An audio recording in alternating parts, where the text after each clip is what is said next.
Live with CDP Sports Talk, a weekly sports and entertainment podcast sponsored by Barry Cullen Chevrolet. Live on YouTube, Facebook, Twitter, Twitch, and LinkedIn. And on audio via Apple Podcast, Google Podcast, Spotify, Anchor FM, iHeartRadio, Amazon Music, Radio Public, and TuneIn. Now, here's your host, Chris Palme.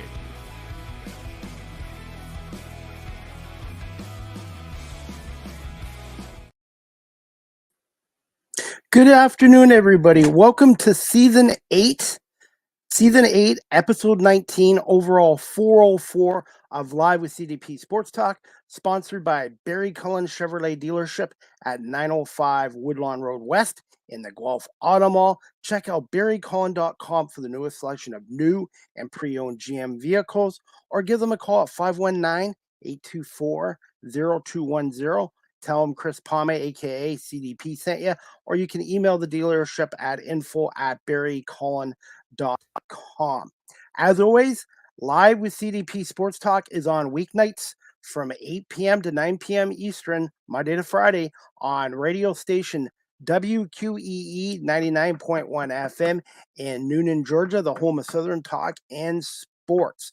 I hope everyone's doing well on this. I can't believe it's already Wednesday, June 12th, 2024. It's almost been a month since the Buffalo Bandits won their second consecutive National Lacrosse League championship against the Albany Firewolves. And I'm looking forward to today's guest. He is a friend of mine, and he's also the longtime public address announcer for the back-to-back National Lacrosse League champion Buffalo Bandits since 1992. His name is Chris Swenson, and we're going to talk about this 23-24 Buffalo Bandits team and the road they took to winning their sixth NLL title. Good afternoon, Chris. How you doing? Hey, Chris. How are you? I'm doing great. Thanks for asking. How's the weather in Buffalo today? You know, it's actually nice. I mean, I'm in my car here because I got to get some appointments done, but the sun's finally out after probably about 3-4 days of rain and a couple of cloudy days. But yeah, it's gorgeous right now. Expecting good weather for the next few days. That would be great because we've had enough rain here in Southern Ontario, so it'd be nice to start getting some more summer-like temperatures. I was up in your neck of the. I was up in Oakville yesterday. I actually got the first time, and I'm a little up there in years, and I've been trying to get to Glen Abbey for the longest time, and I finally made it happen yesterday. So I got to play that course, and the sun actually broke out in Oakville, so I was happy about that too. I was just about to ask you about your golfing game, if you had gone golfing yet, and did you follow some of the RBC Open in Hamilton? I did not. I caught glimpses of it. I didn't see a lot of it. But I'm always interested in that each year because obviously being as close as we are, I've never traveled up to go and see it in Oakville when it was at Glen Abbey. But again, me being up there in years, I think it's been at Glen Abbey for some 28 times, I think, in its existence. And so I'm very familiar with the name and the fact that the tournament. But it seems like it kind of rotates between Montreal, Hamilton, here on the east, Glen Abbey, that kind of thing. So very interested in that. I don't, it snuck up on me, and maybe it's because of the bandit stuff that's been going on, but I didn't even realize that it was going to be that close this year, or else maybe I would have done it, but I did not watch much of it. How's the family doing, and how's Brett doing? I saw your social media post with Brett and the NLL trophy at school and at Wegmans. Yeah, everybody's doing great. Post Bandits win, and yeah, Brett was fortunate because there's a couple of cups this year that the team has access to, one for the NLL and one that the team gets to keep. So there's a little bit more flexibility in the schedule as far as getting cup access. And Scott Loeffler and Dan Rustine were able to get Brett. This is his last week of school, so he wanted an opportunity to bring it in and show his friends, and then take it into work because at Wegmans, there's a ton of Bandit fans. In fact, there's the gal that leads the HR as well as the manager in his department are huge Bandit fans. So they were excited to see the cup, and they actually did a really nice job of kind of putting a conference room aside and then decking it all out in Bandit stuff. And it was almost a little shrine to Brett he had all of his pictures there and all the different things that, from him being on the field, and then the team picture at the end of the championship game. So it was a fun day for Brett.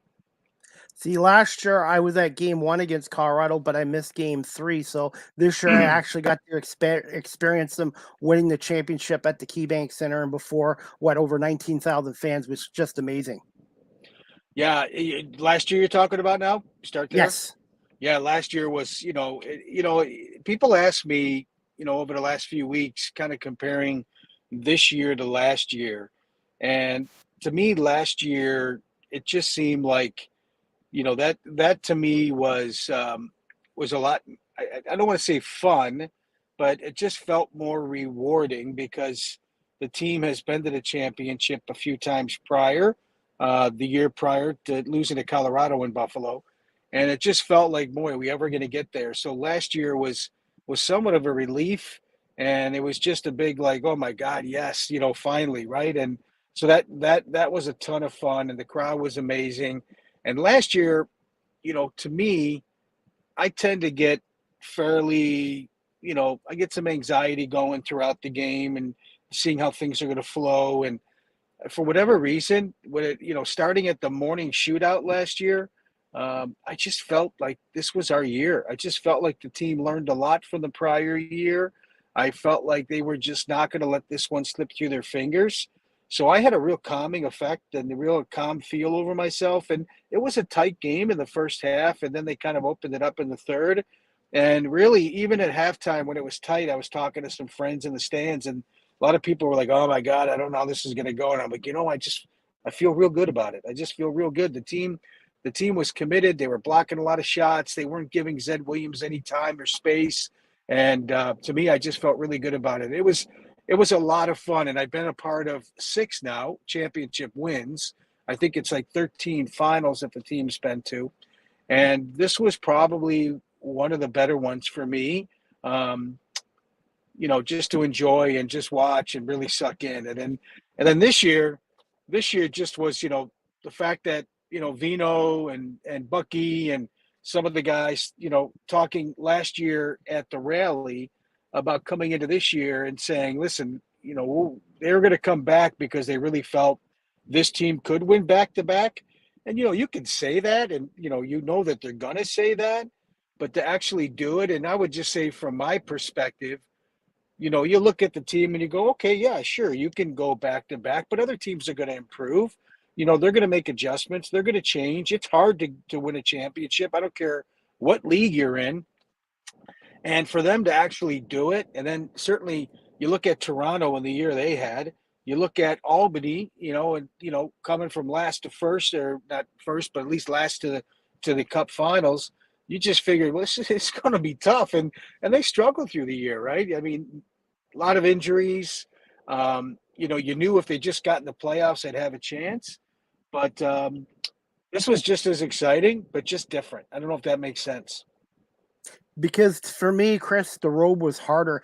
Chris, you know this as well, and you saw the Bandits when they first repeated in 92, 93. It's one thing to be the champion, but I think personally, as a fan and media, I think it's even harder to remain the champion because you got a target on your back every game. Doesn't matter who you're playing. Yeah, 100%. Everybody's juiced up for you. They want to beat the champ. They want to knock off the champ. They know if they knock off the champ, they got a chance at being in the champ. And I don't know if there's any team, outside of, I don't know if there's any team other than Toronto that, that honestly wants to beat the Bandits more than any other team. I don't know. I'm sure there's a lot, but I just know that rivalry. And I know that, that they do everything they can each year to put themselves in position to win. And they had an outstanding team.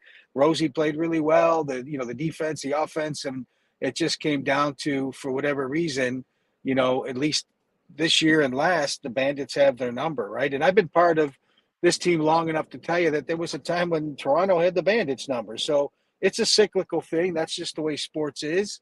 Right now we're on a high, and, I'd love to three-peat it, brother.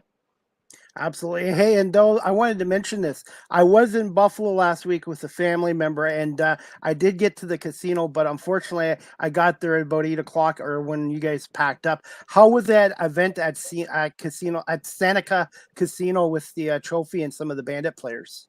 Yeah, those guys did a great job, Seneca Casino, and they did a great job of hosting that event. The crowd certainly wasn't, the depth and size of what we've had at rallies.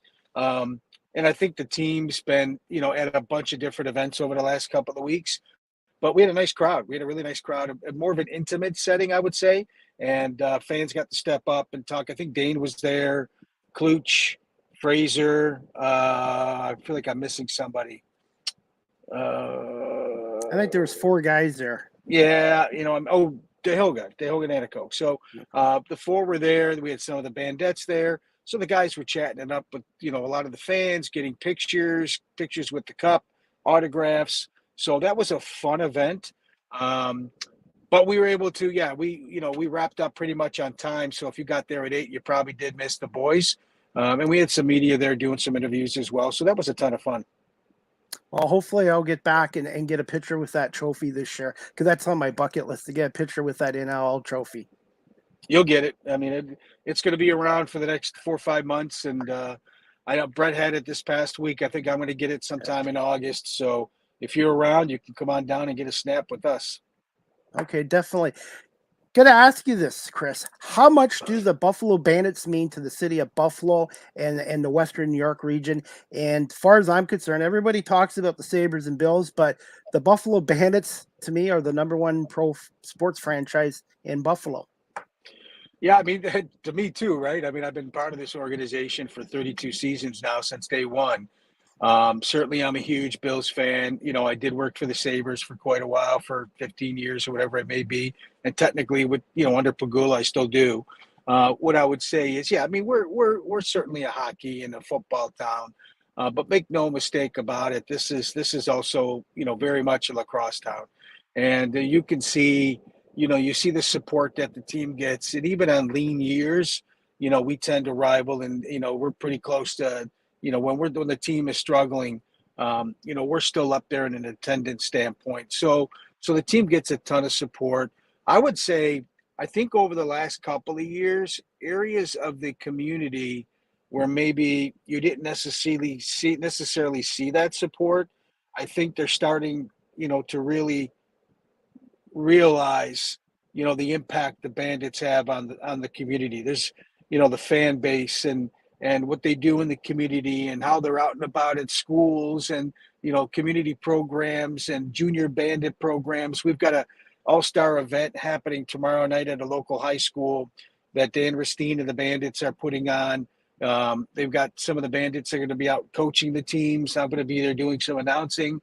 So there's a lot of that going on as well. And the fact that they're winning championships, and that's a ton of fun for people, and it's very entertaining, right? So when you look at teams like the Bisons and the Bandits, yes, I understand that, they're not the Bills and the Sabres.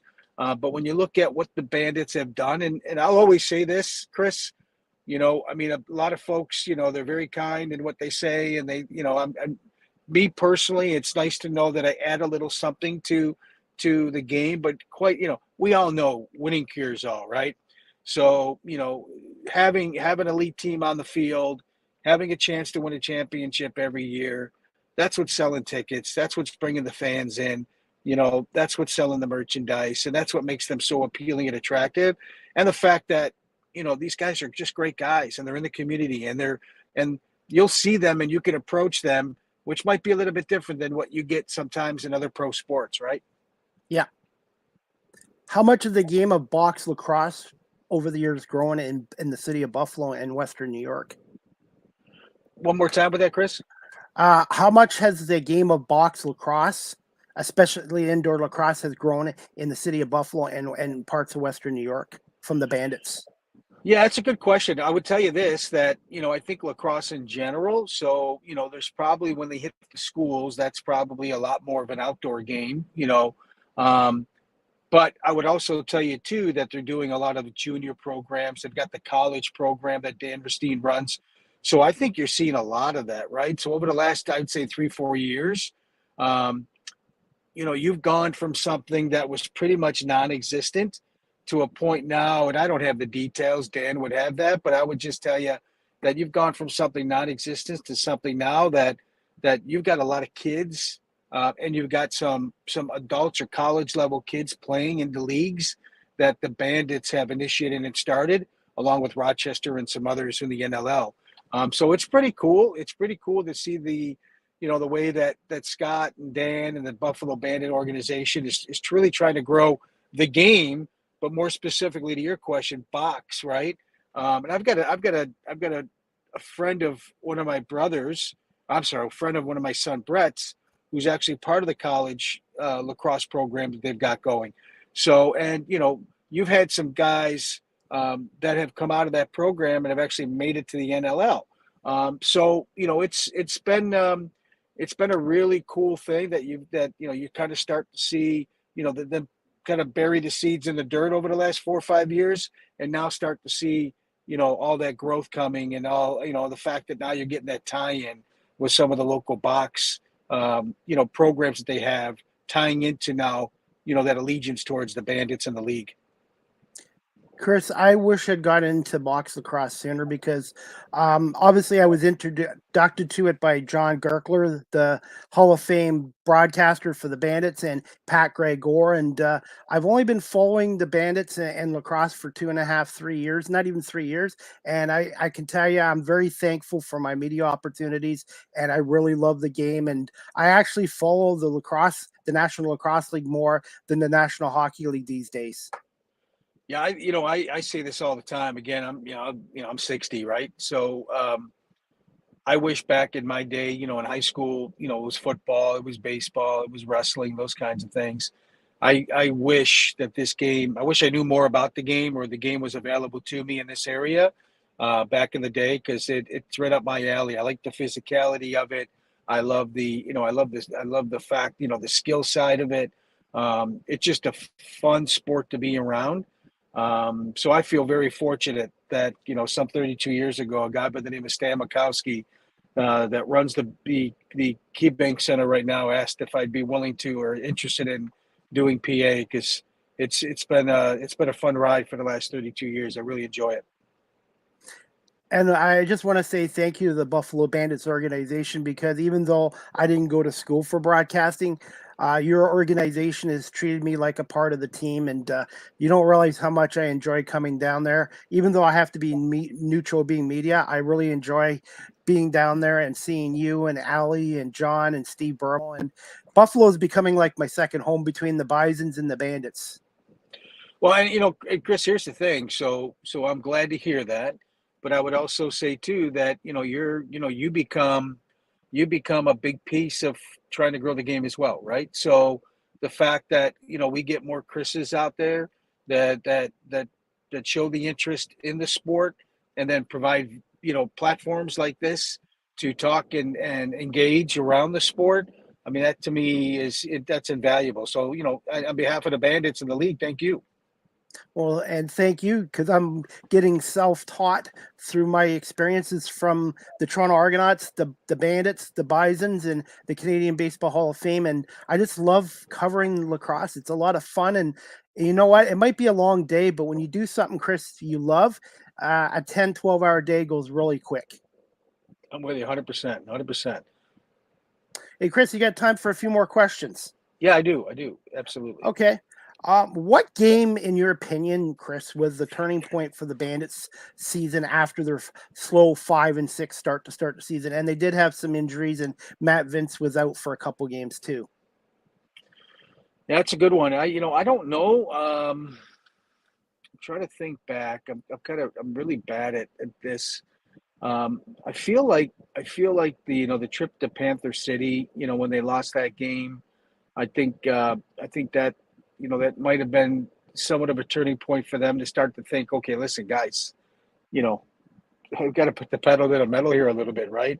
I also think getting guys like, Bomberry back healthy, to your point, Vino healthy, picking up Paul Dawson, which was a big, help for us, because for the entire season, you didn't have Bryce Sweeting, which is a big piece of our defense. For most of the season, you didn't have Bomberry, which is just another, guy that's got that experience and has been there before that can help. So, in a lot of ways, you were using guys, that are first, second year guys. You got Belter in his first year. You've got, Dylan Robinson in his second year, still a young guy. You got Justin Robinson, who's, was plagued with injuries throughout the year and, always wanted to be in there and go, but, injuries kind of slowed him down a little bit. So, you found Weiss and Justin Martin got hurt a little bit there and banged up. You found Priolo and Weiss kind of really the only two constants. So you needed some help. So Dawson coming in and that leadership in the locker room and what he brings on the floor and block shots and all that was great. And the fact that he played with Vino in Rochester, that certainly helped. And then getting Bomberry back. So I think that helped to shore up the defense a little bit. And Belter certainly came along and was a big help too. Thoughts on Connor Farrell, who was, I guess, not to replace, but to be a face-off specialist because the Bandits lost Max Adler, who was a valuable part of the team as a face-off guy. Yeah, I think everybody knows, right? Face-offs are important. The hard part, and I always talk to Chug or Steve Dietrich, who's the GM, about this. I always say, man, why don't the hard part is you want to get a guy that you can add to the roster that can not only take face-offs but can do other things on the floor because spots are tough, right? And they're valuable. And to have a specialist like Max. You're going to give up some things, but at the same time, too, those possessions are so valuable that he is invaluable, right? So to get Connor, certainly Ian did a great job. Weiser stepped in here and there. I think Dylan Robinson took faceoffs. But, when you're losing, 70, 80% of them, and in some cases, I think one game we lost all of them. It was like 31 out of 31 or something. I forgot what that was, so don't quote me on that stat. Getting a guy like Connor who can come in, and even if he wins 50%, which, again, I don't know the stats, but I think he was somewhere around there for each game or close to it, you got a fighting chance, right? So not only did he win faceoffs, but he brought a ton of energy to the team. I mean, his attitude, the willingness, the want to be there, the hard work, that translates into the fan base. The fans love the guy from day one. He just became a fan favorite. The crowd loved him. The players loved him. Great in the locker room. Won face-offs. It was really key, really important. You got to give Steve Dietrich and John Tavares credit for getting these guys in. And they got them in, Chris, at a later point of the season. So that's kind of even more difficult to fit into a new system and a new city, a new team towards the end of the year. Yeah, listen, JT he's the GOAT, right? So at the end of the day, the guys, he's been part of 6 championships here. I have no idea how many Man Cups. I know he won it with the Chiefs last year. He's probably won a handful, just as a player. The guy's a champion. He knows how to win. He knows what needs to be done to win. He's great with the guys, but at the same time, too, he doesn't play favorites. He's going to play the guys that can win games. And Chugger, smart, right? Smart as hell. Sometimes they always say, goaltenders make the smartest executives, GMs, whatever you want to be. And Chug's working alongside with Scott Loeffler and everybody, and they do this as a group, right? So there's other people involved, Eric Vince and Anthony Cosmo and Dan Teat and others. But at the end of the day, these guys they're bright. They know what the team needs. They fill gaps where needed. They get the right chemistry going. It's. I would say this that I've been doing this for 32 years. I don't know how much longer I'm going to be doing it, but those guys are a big reason that I continue to do it because they're good people. And each year I know I've got a shot at doing something special. Absolutely.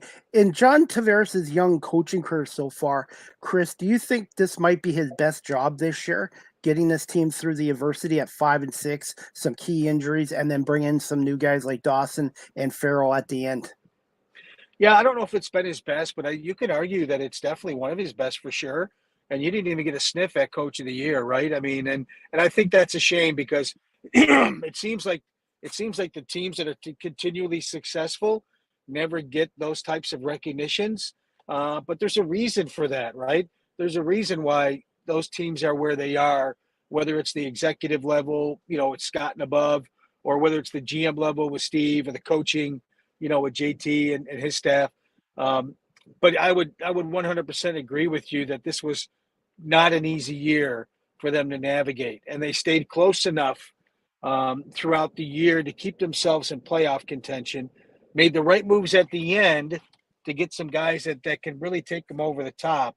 And then he eventually got healthy, and everything just clicked, right? So I 100% agree with you. This was a special year for JT as well. I mentioned this in the press conference, and I don't think some of the people liked it, but I said this organization reminds me of the New England Patriots, because the Patriots were so dominant for 20 years, and this team franchise, for the most part, has been dominant and consistent. And you got your superstar players here, Chris, but it's about the team concept, and I call it the Bandit way. And to me, they remind me of the Patriots for their 20-year run they had with Belichick and Brady. Yeah, I don't like it because I don't like the Patriots, but I will tell you that when you look at that analogy, yeah, it's spot on. And guys want to come to Buffalo, and you're right. Winning sells when they know you're getting Steve Dietrich and then John Tavares, who's probably the Wayne Gretzky of lacrosse, and the consistency of this organization, that is makes it so much easier to sell Buffalo to come to the Bandits as a player. Yeah, and I hear superficial things, right? I'm an old man, so I'm not tight living with these guys day to day from a player perspective. My sense is, in talking to people, is that nobody likes the Bandits, right? Outside of the Bandits, nobody likes the Bandits. And here's the thing: I'll go with your analogy. Nobody liked the Patriots, right? So yeah, I mean, when you're winning and you've got a winning formula, and you got a little swagger with that. As I think the Patriots probably did in Tom Brady, you're not going to be, you're not going to be liked, and there goes the target, right? Everybody wants to beat you, knock you off your pedestal. But these guys embrace that. It's a talented group. I'm not saying this is going to this is the way it's going to be for the next 10 years. Who knows? Like I said, winning is cyclical, and it's tough to be on the top for as long as they've been there. But when you think about it, 5 of the last 6 years, whatever it is, they've been to the finals, or 4 out of the last 5, whatever it was. I mean, that's a well-run, well-oiled machine, and that includes the doctors, that includes the trainers, that includes the front office, the executive office, and then certainly the players, right, and the makeup and what you have on the floor, and the personalities, and do they mesh, and the skill sets, and who's willing, like Cloutier, to take a hit to give Josh a little room to get a shot off, and the unselfishness that goes on in that team is just amazing. And it's every man up. And I think really the Bandits' depth this year is what kind of guided them to another championship, because they have so many guys on that team that could be number 1 guys or number 2 guys on any other NLL franchise. Well, and listen, and Josh got the MVP, offensive MVP for the year, and he got the playoff MVP, and he deserved it. But you look at the game Chase Fraser had, in that final, 5 goals. and yeah, I mean, I'm not saying that we wouldn't have won without him, but to your point, the depth. And here's a guy who's got a ton of talent, who I think is coming to his own over the last year. Absolutely, and look at Connor Farrell, or Connor Fields, a very good player with the Bandits, but now in Rochester he's a 50-goal scorer. So you've lost good players on this team, but it just seems like they know how to. It's just the next man up mentality on this team. Yeah, 100%. It's I'm very fortunate that I'm part of the organization. I'm very fortunate that that Brett and I, my family, get to jump on their backs and take a ride with this organization. So it's been a ton of fun for us. In terms of all-time great Buffalo Bandits, and I'm going to say this, Buffalo sports athletes, where do you rank Josh Byrne and Dane Smith? Wow. Now you're talking Bills, Sabres, all that, right? Yeah. Yeah. I don't know if I'm, it's tough, right? From from a pure Bandit perspective, obviously they're up there, right? You think of JT, you think of the Kilgores, you think of Stainhouse, you think of Billy D, and I'll leave some guys out here, not on purpose, but Priolo's in that conversation. But Dane certainly is in that conversation, and Josh over the last couple of years has put himself in that conversation. I would just tell you that the tradition in me is always going to be, and I'm older, so the Jim Kellys of the world, the Bruce Smiths, Thurman Thomas, I think of Gilbert Perreault, Dominic Hasek. Those are tough. But I will say this, those other guys that I mentioned from a Bandit perspective, when it comes to importance of the city, when it comes to what they've done for the town, they're right up there, man. They're right up there. Absolutely. And Chris, I know the Bandits don't have a lot of numbers retired, but I think in the next 10 years, you're going to see at least 3 or 4 more numbers up in the banners at the KeyBank Center.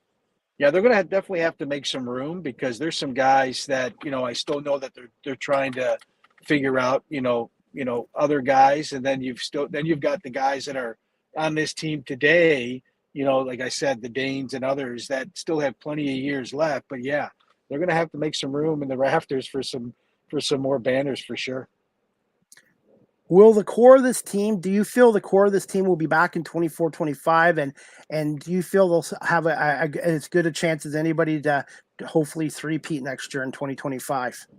Yeah, 100%. So I would say that I know Dane and Josh are locked up for a few more years. I think 4 more maybe. And when I think about Vino, I think about Bucky, I think about even Paul Dawson. I mean, I don't know if Paul's now the agent for Vino and Bucky, but he said on the podium the day after this year that they were going to be back. So we'll see how that plays out. I know Matt's got 1 more year in his contract. It's just whether or not he wants to play it out. And Bucky, I'm sure is just got to figure out if his personal life and work life and all that stuff that he can make it happen. But I feel good. I think there's always going to be changes, right? There'll be some type of change, but I feel good that the core will be back. And I do think that, yeah, why not? They get another opportunity, to three-peat for sure. Hey, Chris, since I have you on here, is Devlin Shanahan still with the Bandits team? Because I know he was on a leave at some point. Yeah, good question. I do not know what his status is. I have no idea. That would definitely be a Chugger question. I did not hear that he wasn't, but I do not know. I don't even know how that whole. I have no idea what, where, when, and how. Yeah, I wish I had a better answer for you. I have no idea on that one, Chris. And as for Matt Vince, I would say he's like the Tom Brady of National Lacrosse League goalies. Pat Gregor thinks he's in the top echelon of all-time great goalies in the league. 100%. Yep. I completely concur with that. He's got 5 championships. I don't know. I mean, you hear names like Dallas Elliott and others. I think Cosmo was a great goalie. Watson was a great goalie. Dietrich, I thought, was a great goalie. I really hated Chugger for a long time when he played for Rochester. So, yeah, I think there's a lot of them up there, and I'm sure I'm missing some obvious guys. I mean, today there's a lot of young guys that are coming to the league that you can see are very athletic and look like they're going to have some really strong careers. Jameson, one of them, who he played in the finals. Yeah, there's a ton of it. But, yeah, Vino, 100%. Hey, Chris. Okay. Chris, you've been been with the league for 32 years, obviously with the Bandits.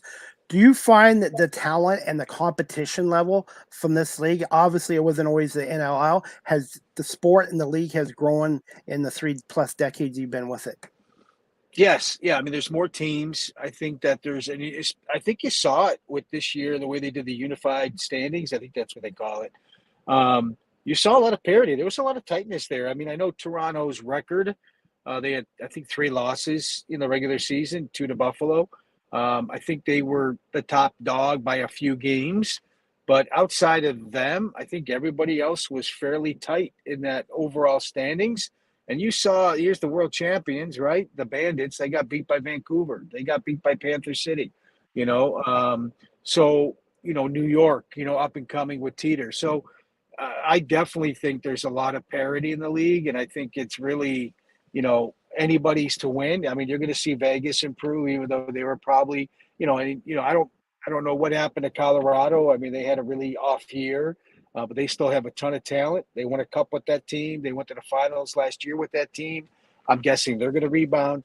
I'm one of those guys who always looks at, you know, you got to continue to evolve because every other team out there is going to evolve. They're going to find ways to fill gaps, get better. And if you're not constantly doing that, then you're going to eventually be left behind, right? And I feel really confident that, with the leadership we have in this bandit organization, that they're looking at that constantly.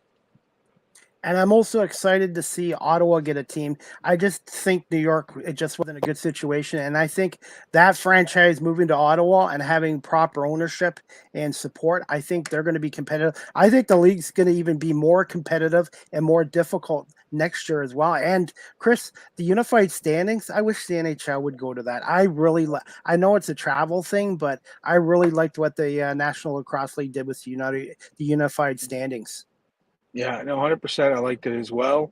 Ottawa's going to be interesting. So I got my fingers crossed on that because I love to see that, and I don't know all the dynamics that went on with New York. I think it was a building issue and all sorts of different stuff that was going on there.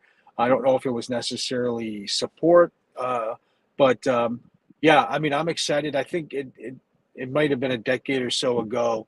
The NLL had me go into Ottawa, and we did kind of an exhibition game with Toronto, and I can't remember the other team, just trying to draw interest to see what would be there. And so I'm excited. I'm excited for Ottawa, and I hope that – listen, for a guy who's been here as long as I've been, I want nothing but success for every franchise, right? I want us to win every championship, but I want every other team to be successful in what they do, and I want them, to draw because to me the game is that good. I mean, it's that good. If you get into the building and you experience the athleticism, you experience the physicality, and you truly give it a chance, first timers fall in love with this sport. It's great. And also, you got to give yourself and Allie and the in-game staff credit too, because obviously the focus is on the players, but you guys make it fun for the crowd to come there too. And I love the fact they play music the entire game, and you're so engaged with the crowd, and you do such a great job, by the way. Yeah, thank you. Yeah, my approach has always been kind of an extension to the fan base. I'm sure people have heard that before from me. But I do my best not to be a screamer. I do my best to be more communicative, more of a kind of an extension to that fan base. I also want to try to bring the players and brand them a little bit with the fans. Back in the early days, I used to do a lot of educating, so I would try to explain what was going on the floor. But we're at a point now with this fan base where they educate me, right? So they're already astute and bright to the game. But I think from a Buffalo perspective, when you think of the music and you think about what we do from a game pres perspective, we're just trying to complement what's happening on the floor as best we can. And for those that, when it's kind of like radio, right? You got to, silence kills. From a Bandits perspective, we're just trying to fill in the gaps, and we're trying to figure out, what we can do to help entertain. And to me, when I'm loose and I'm having my most fun, it's when I'm joking with the crowd or there's a weird moment and I say something weirder and the crowd's like, well, that was kind of weird, right? And we all laugh about it, right? So those are the kinds of things that I enjoy and that I try to bring to the game is just kind of complement things and fill in some gaps where I can. But the team at the end of the day is the reason everybody's there. And I liked one of your catchphrases, Buffalo what? That's what right, you got there? Right. Did that just come recently, Chris, or have you had that for a number of years? No, it's been since. Yeah, so most of those have been day one. What's he got's been fairly constant over the last 5-6 years. So you hear Rosie. I used to do Gary. So I started a lot of that stuff, right? Pat O'Toole was a goaltender at one time. I said, what time is it? And everybody yelled Tool time. So I had a lot of different things. What I found was we started to get in a period where, we were moving goalies in and out, and it kind of became a point where, okay, I need to find something that probably translates for just not just one goalie. So that's when I got What's He Got. But no, I try to put a little wrinkle or a sprinkle in each year that keeps it fresh, but it gets hard. I do get fan feedback that, if I don't say certain things or do certain things, they look at me and go, dude, I haven't heard that, or I didn't hear you say this, or you didn't say that. And sometimes I get blamed. Like the big thing now is the wave. For whatever reason, the sense is every time we do the wave, the opposing team scores. So now nobody wants me to do the wave, right? So I get fans going, don't do the wave. So I joke with them. I say, okay, who wants to do the wave? No, no, no. So it's kind of funny, right? And even Loeffler, I think at one point texted me, goes, dude, they score every time you do the wave. So it's like, we're very superstitious. And so it's fun. It's fun. And I enjoy that part of it where I can interact with the fans. And one thing that I'd love to do this year, and we've talked about it in the past, is I like to get out in the crowd more and just walk around the crowd and be able to do what I do in the audience, right? So that might be something, a little twist that maybe we do down the road. And I'm hoping in the future, and I know you're down to earth and very humble, Chris, but I hope one day they honor you with the Chris Swenson talking bobblehead. That would be cool, huh? All right, I want you to get that. You got to get that campaign going, Chris. Yes, and I just, like I said, I think the organization is great, and I think eventually they should, because, like I said, 32 years, man, that's a lot. And one thing I've noticed, Chris, I've had a lot of public address announcers on my show, and a lot of them have done it for 20, 30, 40 years because they're passionate and they love it. And I just love having them on my show and hearing their story, how they got into it. Yeah. No, it's been a lot of fun. And for me, I started off with the Sabres doing some in-stand stuff that, that Allie does for the Bandits. And it just, the Bandits came in the following year, and it was at that point, it was the Mill, the major indoor lacrosse league. Mm-hmm. And Stan Mikowski, who was with the Sabres, asked if I'd be interested in doing the PA. And I said, yeah. And he just said, my first question is like, what do you need me to do? And he said, you can do whatever you want. And I talked to a guy by the name of Ed Wada, who was with the Mill at the time. And he said, we don't really have a lot of rules like the NHL does. You can talk over play. You can have fun with it. And now I'm giving you a lot here, but I used to be a DJ, and I used to have a DJ, like a sound system business where I DJ'd weddings and events and parties. So my thought was, well, listen, if I can get the crowd involved, I'll just take that approach. I'll take like a wedding approach or a party approach where, I'm always trying to get the audience involved. And I kind of took that approach with the Bandits, and it just took off. People loved it. The team loved it. And, the leadership loved it, and the Knox family loved it, and the Mill loved it, and everybody loved it. And it just, the Bandits won. Of course, that helped, right? So, now you're tying me with whatever I'm doing a little different with a winning ball club, championship, something new and exciting, places packed, selling out. And next thing you know, it's 32 years later. I believe you and JT are the only members of the Bandits have been there for the whole 6 championships. I think so. Yes, I have to say yes to that. He's definitely gonna outlast me, and I've told him that. He says he hopes not, but he's definitely gonna outlast me. Hey, all the championships are special, Chris. Obviously, and this is the second back-to-back you've seen. In terms of old-time championships, where do you rank this one up with the other ones? This past year, this one that we just won? Yeah. I would say it's definitely second. It's second to me. Last year's was first, I'm not going to lie. 2008 was nice. The early ones, I didn't really know what to make of it, right? 92, 93, 96. I didn't know what this league was about. It's still at that point, I wasn't sure it was going to last. I had no idea. I just no clue. So I didn't really enjoy it. And it was the Mill. It wasn't the NLL. The Mill ran things a little bit differently. It was 2 owners. So it was a little bit different. 2008 was sweet. Darris, Kilgore, it was a long time since the Bandits have won one. So from 96 to 2008 to finally get one that was very special. But I always say this, that, last year what made it really, really special was, having my son, my family, to really enjoy it. My daughter is a huge Bandits fan, as big as my son, if not bigger. And so she got to, get on the floor and enjoy that and, reap the benefits of, the ring ceremonies and things like that. So that was really, really special to me. And then this year, I think what made it second was the fact that it was back to back. And again, my family got to enjoy it, right? So that to me has been really, really cool. And you use the word family, and that's the way I look at the Buffalo Bandits.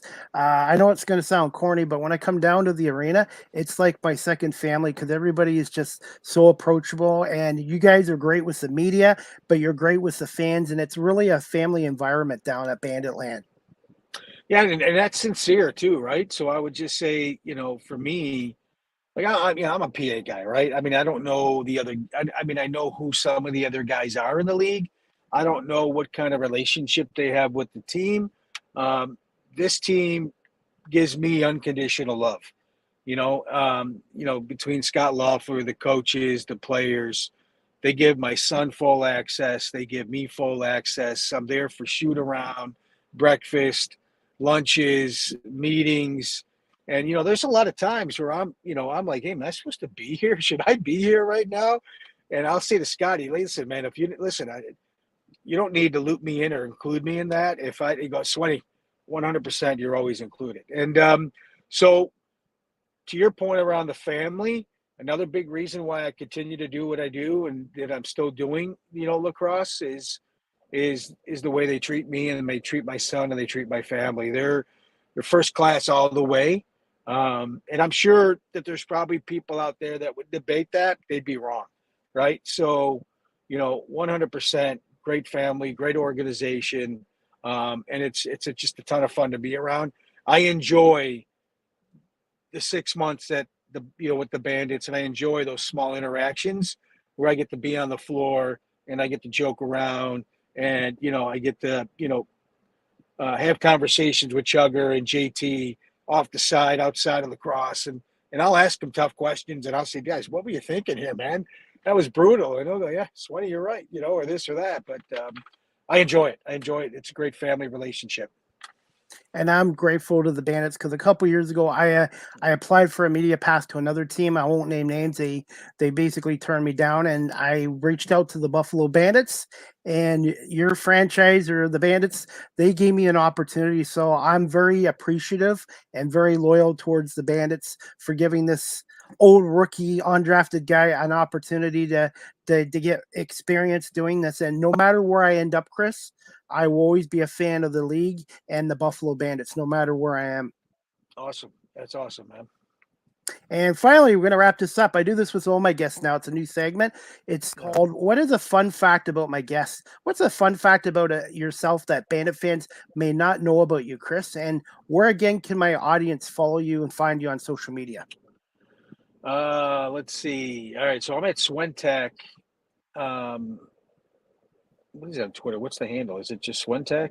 I think it is, right? Yeah, I have it on the bottom of the graphics here at Swentech. Yep, perfect. And then fun fact about me. Wow, I don't know. It's a great one.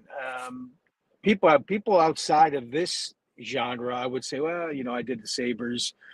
So maybe a fun fact would be, I mean, I know it's coming up. It's the 25th anniversary of the Buffalo Sabres Stanley Cup when they lost to Dallas. Oh my God, 25 years. I was actually the PA announcer for the Sabres at that time. And fun fact for me is I was a huge CBC fan and Ron McLean, Don Cherry, and Bob Cole and all those guys, because we can get that telecast here in the States. Certainly, don't get me wrong, Ted Darling, Jenna Rett, love those guys. But I love to watch the CBC broadcast of Hockey Night in Canada. And one of the big fun fact for me was Ron McLean introducing me on Game 3 to announce the starting lineups for both the Dallas Stars and the Buffalo Sabres. That to me was a ton of fun. And I think the other thing is people may or may not know, looking at me, I mean, I love to play golf, and I'm a decent golfer, and I'm okay. And I've won the Buffalo Bandit outing back to back as well. And we're at the point now where I don't think they want me to play anymore. Here's a fun fact about me, Chris. I haven't golfed since August 1994. Oh, wow. Okay, we got to get back out there. I'm not very good, but I should try it again. It's been 30 years since I tried golf last. Well, if I flip my phone around right now, what you would see is Golf Galaxy. So I'm about to go into Golf Galaxy and see if I should upgrade my irons or not. My wife hopefully is not listening to this broadcast because I do feel like I've got to upgrade my irons because I'm getting old and I need more distance, and these young guys can hit the hell out of the ball. So I would just say this. The other day, I shot a 90. Yesterday at Glen Abbey, I shot an 84. And the time before that, I shot a 74. So I love the game when I shoot a 90. I love the game when I shoot a 74. I just love it. I just love being out there. It's nature. You get to compete a little bit. It's you against, the elements or whatever it may be. It's just a ton of fun, and it's a great game. So I would encourage you, give it another shot. What's the best golf course in Buffalo, Western New York area? Well, outside of it, so public, I won't go private because obviously that's a little bit different. I mean, my go-to is Ivy Ridge, which is in the Akron Newstead area. The course is top notch, but even better than that, you talk about family and the people that run the joint are just top notch. They're very nice, great people. They let Brett ride along with me at no charge, no cost, no questions asked. They treat you really, really well there, and that's the reason I continue to go. But it's a great course. There's a lot of great tracks. Harvest Hill is nice, Glen Oak is nice, but for me, Ivy Ridge is my go-to. Well, I'll tell you what. Maybe one day, Chris, I can come up to your area and maybe try golfing with you, and you can see how bad I am. All right, sounds good. Hey, Chris, please say hi to Brett and your family for me. And I want to say thank you so much for giving me some time out of your schedule today. I really enjoyed talking to you, Chris, and hopefully we'll see you at a Bison's game this summer. And I'm hoping the team will have me back next year covering the team again as media. You got it, brother. Listen, great talking to you. I always appreciate you, and we'll stay in touch throughout the summer. We'll be there on the 27th. I think it's a Bison Bandit night on the 27th. So if you can make it down for that game, then hopefully I'll see you then. If not, I'm sure we'll catch up through the summer or next year when the season kicks off. Yeah, I'll be down there for my birthday on June 29th and the 30th against the Syracuse Mets. So I might miss you. I'm hoping they have this event when I'm down there because I'd love to see how it goes at Salem Field. And Bisons are another first-class organization as well. All right, Chris, I'm going to let you go. But thank you so much for coming on here today, Chris. And we'll talk to you on social media. And I'll send you a video and audio copy of our show later on. Sounds good. Thanks, boss. Thanks, Chris. Talk to you later. Right. Go Bandits. Yep.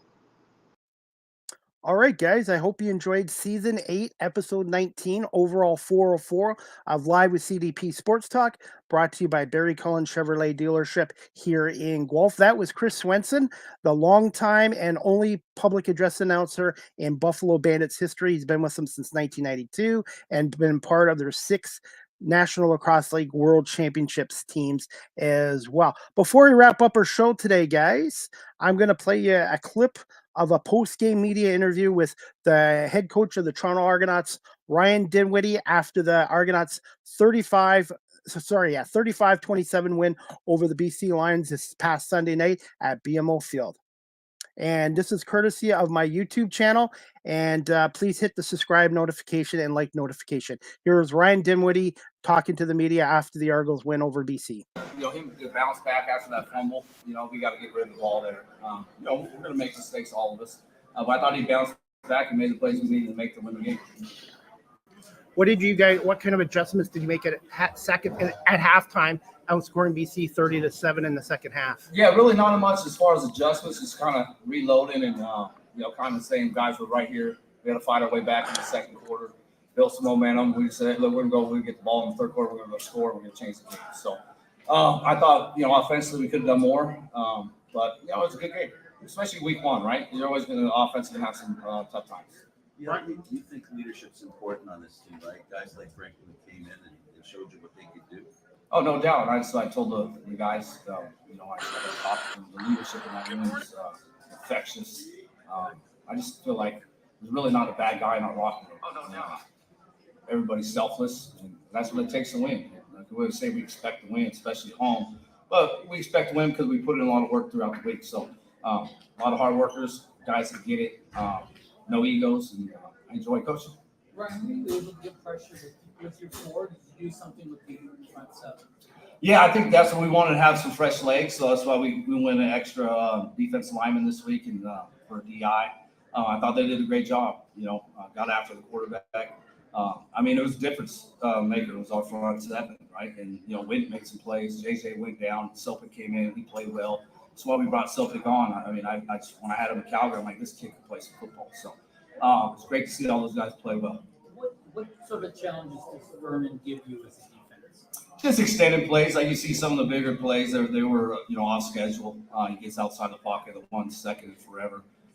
Unfortunately, we kept him on the back end. We always say we keep them on their back end when they're inside the 10. It's going to lead to at least 3. We had 2 drives where we should have kept them in their back end, but he's a professional. That's why he's highly paid, and the reason why they think that they're the number 1 team in the league. Vernon can extend plays, and he's a good quarterback. How big was that hunt? And you put them down at 10. It was huge. Made them go. Have to go 100 yards to beat us. Big play there, and I think our defense made the plays they needed to in the second half. That was a very impressive defensive performance second half. Ryan, when you look at Jake, Jared, and Flo, how dominant can those 3 be? You see it. Jake plays inside on first down. We can put him down, on the edge on second down. And I said a few weeks ago, I feel like our D-line's better than last year. And, Jake's a great addition, blue-collar type of worker. Flows the same way. It's going to make that other guys in the D-line room elevate their game too. So very proud of our veteran leadership. Back to Cam as well. After that fumble, how instrumental is Coach Mike Miller getting kind of calm down and talk to that quarterback group and allowing him to progress with this game throughout the rest of the night? Yeah, that's where Mike's at his best, right? He's got a good relationship with those quarterbacks and understands the big picture of things. And, we got to make sure he's in the right frame of mind, and Mike does that too. And I just try to tell him that you can't revisit that mistake, right? It happens. So let's move on to the next play and find a way to win this game. And, we put ourselves in a bad spot in the second quarter, but you sure seen the character of that locker. We never wavered off the fact we're going to find a way to win this game. A couple calls, maybe a little bit iffy on the officiating side. I don't want to get you in trouble, but in the fourth quarter, 8 minutes ago, it looked like it was a fumble. Did they give you any explanation as to why that wasn't? Yeah, they said that he lost his forward progress, right? So that's sometimes not always going to be the best, but I wish we had a few calls go our way. But I thought they did a good job for the most part. Did you get an explanation on the challenge? It looked like his foot was out. Was his left foot in? Yeah, so they pretty much said Toronto, said it was a catch. So, I can't really argue with the referees with us out of their hands there. But, he was clearly bobbling, and I thought going out of bounds, I thought it was a challenge that I could win. I never win them, but that's why I kept it in my pocket because there's a few other times I could have challenged, but I just didn't feel like it was the right time. But I felt if we challenge that one, we keep them, back on their end, and it's going to lead the points. So it was worth throwing. How important was the play of Kadeem Carey tonight for you guys? Well, that's why we brought him in. A lot of people bet against Kadeem, and I've known him for a long time. You've seen it tonight. So our running game is going to be exactly what it was last year. He's a good player. And then how important was it to beat a team like BC week 1, just, get like a big challenge, like how you said they're a league favorite, but then for them to come into your house for you guys to take care of business? How important is that, especially going now into the rest of the season? No doubt. It was important for us to go against a great team. A lot of people are picking to, be in the Grey Cup. And, we beat them at home, big deal. Like, we got to go to Vancouver and win the damn game, right? So we should beat them at home. But it was good for us, just our locker room, 2024 Argonauts. And then let's see where we're at. So it's going to be a process. We're going to take it each day at a time. But I feel like we got a chance to win a lot of football games this year. But it starts with the next one. 2 more questions. Overall, Go ahead. overall thoughts on the secondary tonight? Yeah, they played well. We gave up some stuff I wish we'll clean up. The nice part is week 1, we will clean it up, right? We got a lot to learn from. We didn't play a clean game all 3 phases, but, that's expected the first game of the season. So it's great for us to learn from and understand that we got to be better to continue to win football games. During the offseason, the special teams lost some players. You had minus and now plus. Speak to the pluses that you had in special teams. Yeah, I think, we loaded up a little bit on the linebacker core. Let those guys, bring in Selfic. We got Brian we got him then later in the year from Montreal when they let him go. So feel really good about that room. And I always watch it during practice. I watch special teams stuff. You can see the guys that understand their special teams player and how important it is, and they take their role very seriously. And it's just good. I think all those guys, man, I'm just so happy for them, proud of them. Last question, I bring the last. Coach, the game could have got away from you earlier. You're down 14 points. I know it's only week 1, but what did you learn from your team?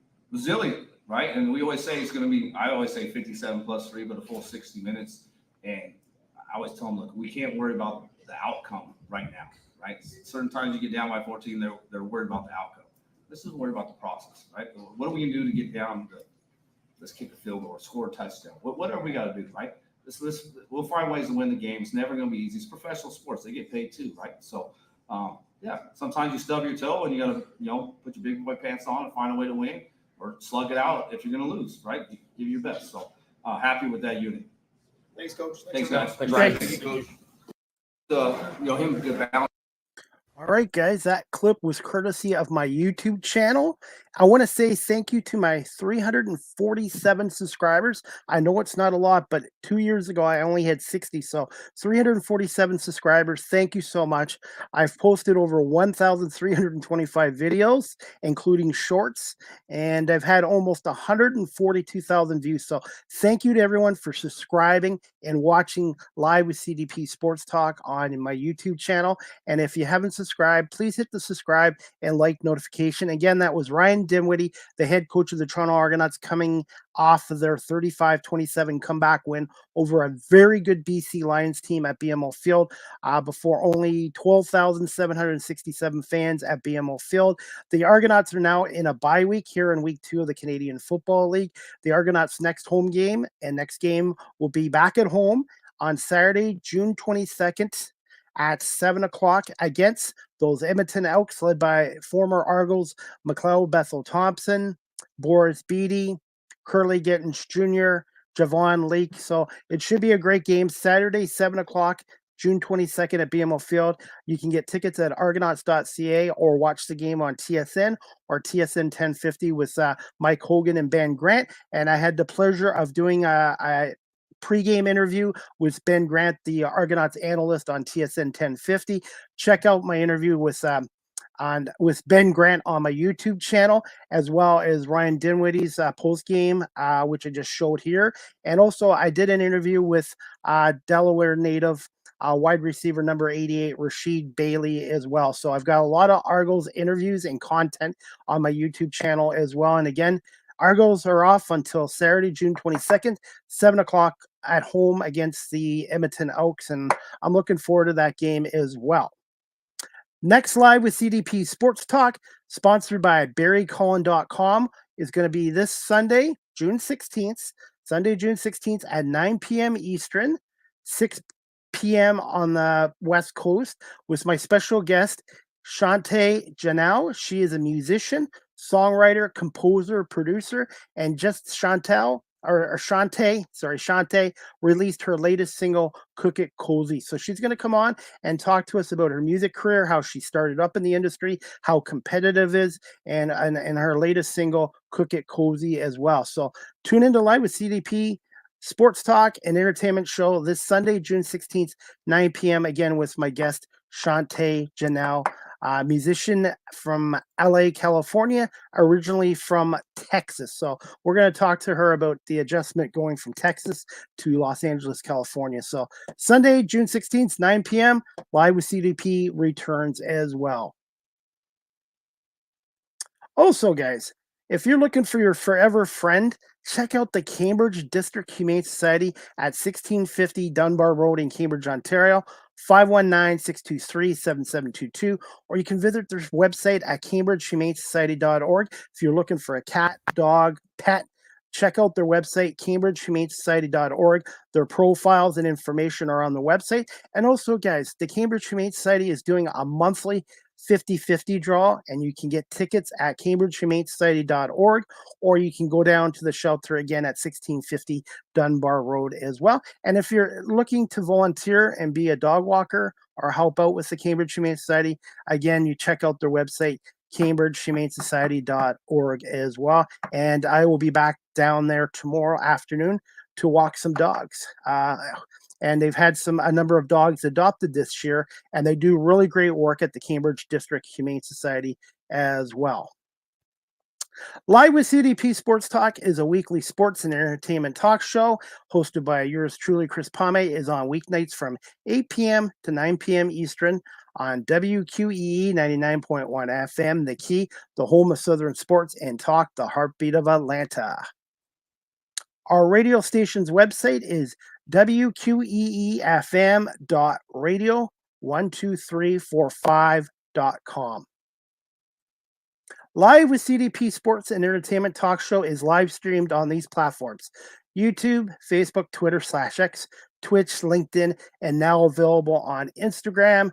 Hit Chris Pame on Instagram, and you can watch the show there as well. And also, guys, I am on Cameo. If you'd like a personalized video message from me, the proceeds goes to my radio and media work. Type in cameo.com and then type in Chris Pame, and I'll be glad to do a personalized video for you as well.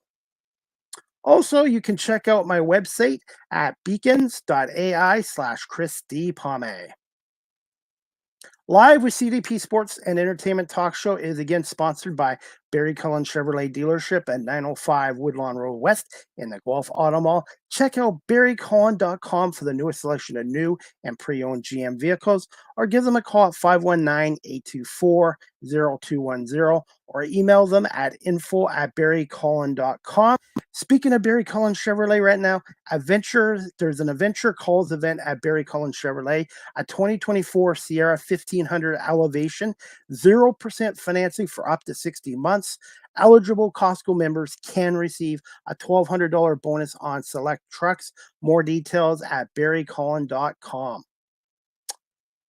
Also, you can check out this content creator on TikTok at Live with CDP. I post a lot of content there, player interviews, coaches interviews, and some of my media work as well. So TikTok at Live with CDP, and make sure you hit that follow notification. And I want to say thank you to my over 2,200 followers on TikTok.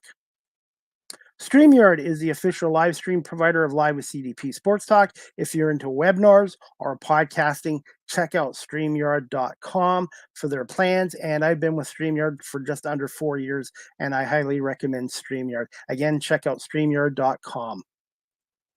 Live with CDP Sports and Entertainment Talk Show. The audio version is available on these platforms: iHeartRadio, Amazon Music, YouTube Music, Spotify for podcasters, Apple Podcasts, Breaker, Pocket Casts, Spotify, Castbox, LinkedIn, Pandora, Tuned In, and again, Live with CDP Sports and Entertainment Talk Show is now available on YouTube Music. As of June 23rd, Google Podcast will no longer be existing. So check out Live with CDP on YouTube Music and hit that subscribe notification. Finally, guys, you can email or text Live with CDP Sports Talk at cpame19@gmail.com, or text the show at 519-820-7188. Any comments, questions, suggestions, feedback, positive, negative, would be greatly appreciated as well.